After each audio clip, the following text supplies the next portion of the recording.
죄는 참 성실하고 포기를 모르는 것 같습니다. 사람들이 새로운 죄를 처음 짓게 되면 깜짝 놀라게 됩니다. 나에게도 이런 모습이 있었나 애통해하며 나의 악함을 반성하고 혹시 나로 인하여 주변이 힘들지는 않았는지 생각하며 돌아보게 되는 것이죠. 사실 이런 것도 사람들마다 조금의 차이는 있을 것입니다. 그런데 여러분, 이런 죄들을 반복적으로 짓게 되면 점점 그 죄에 무뎌지게 됩니다.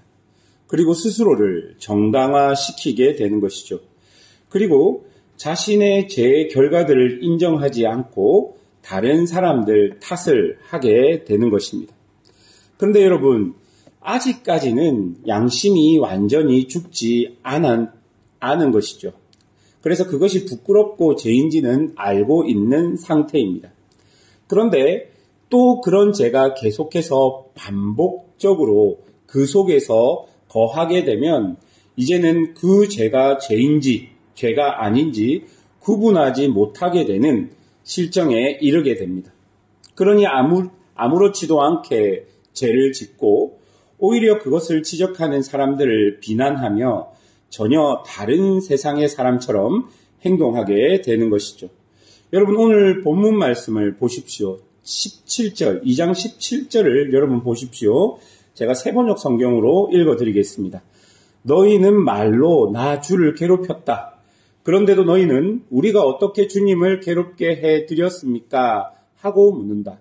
너희는 주께서는 악한 일을 하는 사람도 모두 좋게 보신다.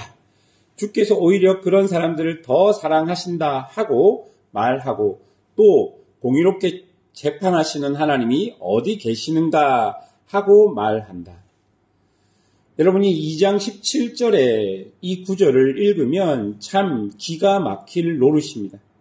하나님께서는 분명히 그들을 향해서 너희들이 나를 괴롭게 하였다라고 말씀하는데도 그들은 하나님께 우리가 뭘 어떻게 했느냐고 다시 묻고 있는 것입니다. 그러니까 실제 예로 들어본다면 분명히 하나님의 율법에 비추어서 잘못한 것입니다. 그래서 하나님은 여러 가지 방법을 통해서 잘못했다는 것을 그들에게 알려줍니다. 그러나 그렇게 잘못을 지적받은 사람들은 여러 이유를 대며 자신들은 법을 어기지 않았다라고 말하는 것이죠. 한마디로 궤변입니다. 그리고 뭐라고 말합니까? 하나님께서는 악한 일을 하는 사람을 좋게 보신다 말하며 하나님을 모욕하고 정의의 하나님은 어디 있느냐라고 비아냥대는 것이죠. 여러분, 서론에 이야기했던 죄가 죄인지 아닌지 구별하지 못하는 모습이 2장 17절에 그대로 나오고 있는 것입니다.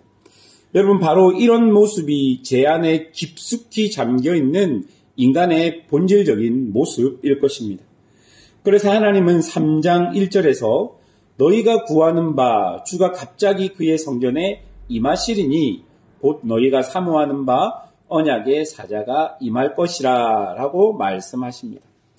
그리고 그렇게 임하신 주님께서는 2절과 3절에서 금을 연단하는 자의 불과 같이 그리고 표백하는 자의 잿물과 같이 또 3절에 보면 은을 연단하여 깨끗하게 하는 자 같이 그렇게 연단하고 재련하여서 그들을 공의로운 제물이 되게 하겠다라고 말씀하고 계시는 것이죠. 사랑하는 여러분, 이 두려운 말씀에 귀를 기울이십시오. 그래서 우리 안에 죄가 더 이상 자라나지 못하도록 그렇게 하셔야 할 것입니다. 하나님을 대적하는 마음, 이웃을 미워하는 마음이 자라서 내 속에 죄의 열매를 맺게 그냥 두지 말라는 것입니다. 그리고 그 열매가 아무리 달콤하여도 그것은 죄의 열매입니다. 그러니 여러분, 하나님이 주시는 경고를 잘 듣고 회개하고 다시 하나님께로 돌아와야 할 것입니다. 2절과 3절에 보면 정말 무서운 심판이 기다린 것 같습니다. 그런데 여러분, 그런 하나님의 심판의 본심은 무엇일까요? 6절을 한번 보시겠습니까? 나 여호와는 변하지 아니하나니 그러므로 야곱의 자손들아 너희가 소멸되지 아니하느니라 라고 말씀하십니다. 하나님의 백성을 향한 하나님의 심판은 소멸이 아니라 하나님의 사랑입니다. 마치 부모님들이 자녀들을 훈계하듯 하나님은 우리 안에 있는 죄를 그냥 두지 않으시고 우리에게 그 죄가 발견되도록 우리를 견책하시고 교훈하시고 훈계하는 것이죠. 왜 그렇습니까? 그래야만 우리가 그 죄를 인정하고 발견하고 다시 돌이킬 수 있기 때문입니다. 그래야만 우리가 죄 속에 잠겨서 머물러 있지 않게 되기 때문입니다. 이런 하나님의 마음이 7절에 그대로 나타납니다. 그런즉 내게로 돌아오라. 그리하면 나도 너희에게로 돌아가리라.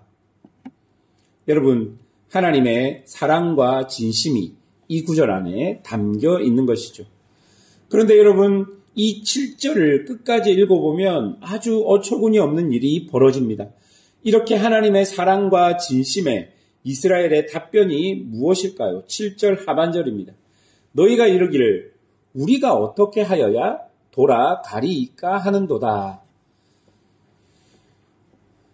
여러분, 이 이스라엘의 답변이 어떤 내용과 어떤 뉘앙스이냐면요. 옆에 매일 성경을 한번 보십시오. 이렇게 해석합니다. 변함없이 언약에 신실하신 하나님과 달리 한결같이 언약을 어기는 이스라엘을 향해 내게로 돌아오라. 그리하면 나도 너희에게로 돌아가리라 하시며 언약의 관계의 회복을 염원하십니다. 그런데 이스라엘 백성은 우리가 하나님을 떠난 적이 없는데 도대체 어떻게 돌아가야 한다는 것입니까? 라는 말로 반문합니다. 하나님은 돌아오라.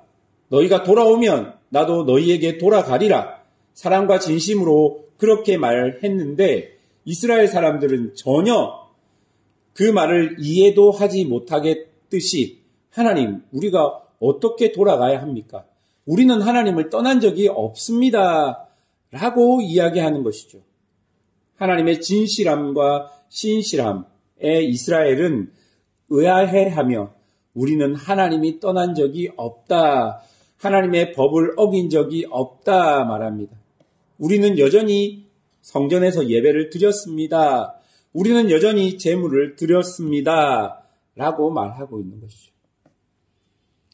그들의 성전에서의 예배가 어땠는지, 그들의 제물이 어땠는지는 이미 2장 초반에서 하나님께서 이야기했습니다.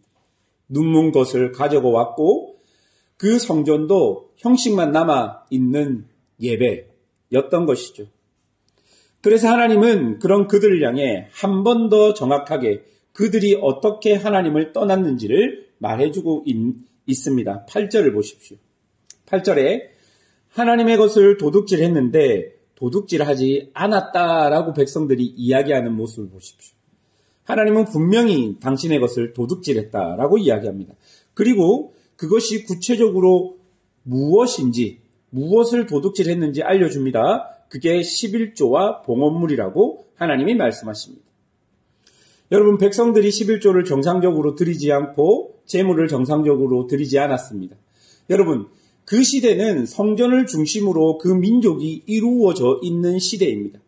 그런데 11조를 드리지 않고 제물을 정상적으로 드리지 않을 때 그 시대 그곳에 어떤 일이 벌어질까요?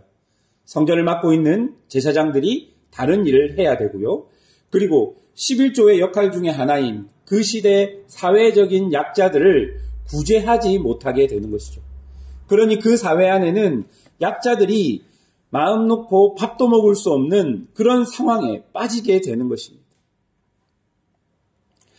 성전을 중심으로 하나님의 선한 통치가 정상적으로 그 사회 곳곳에 펼쳐서 나아가야 하는데 11조와 봉헌물이 온전히 드려지지 못했기 때문에 성전을 중심으로 한 하나님의 선한 통치와 하나님의 자비가 이루어지지 못했다라는 것입니다. 사랑하는 여러분, 돈이 주인된 세상에서 하나님께 물질을 드리는 헌금은 사람들 마음에 아까움으로 다가옵니다. 오해하지 마십시오. 저는 지금 분명히 말라기 말씀에 있는 상황들을 여러분에게 말씀드리고 있습니다. 그 옆에 매일 성경 해석을 한번 보십시오. 11조를 드리지 않는 것은 사실상 하나님을 외면한 것입니다. 11조는 모든 소유가 하나님의 것이며 하나님이 모든 필요를 채우신다는 믿음의 고백입니다. 사랑하는 여러분, 모든 물질이 하나님께로부터 왔다는 것은 모든 하나님의 백성들이 고백하는 것입니다. 그러니 여러분이 하나님의 백성이라면 하나님 앞에서 양심에 꺼리낌 없이 정직하게 행해야 하는 것입니다. 오늘 우린 이 말씀 앞에 우리의 모습을 살펴봅시다. 죄가 우리 안에 주인 되어 있음에도 불구하고 그것을 확인하지 못하고 보지 못하고 물질이 우리 안에 주인 되어 있음에도 불구하고 하나님께서 우리를 경고하고 지적하는 그런 말씀까지 듣지 못한다면 우리는 이미 죄 안에 깊이 머물러서 죄의 달콤한 열매들을 탐욕적으로 먹고 있는 상황에 빠져 있는 것입니다. 2024년 한 해를 마무리하는 12월, 이곳에 하나님께서 여러분을 부르신 이유와 뜻이 있을 것입니다. 아무도 그냥 이 중국 땅으로 보내시지 않았을 것입니다. 우리가 그러면 이 중국 땅에서 무엇을 하고 어떻게 살아야 하겠습니까? 한 명의 그리스도인으로 이 땅을 살아가며 하나님이 나에게 원하시는 것이 무엇인지를 살펴보며 그 말씀을 쫓아 사는 것이 하나님이 우리에게 원하시는 모습일 것입니다. 더 이상 죄에 여러분의 마음을 주지 말고 하나님의 말씀에 귀를 기울이며 오늘도 하나님과 동행하시는 성도들이 되시기를 주님의 이름으로 축원합니다. 기도하겠습니다.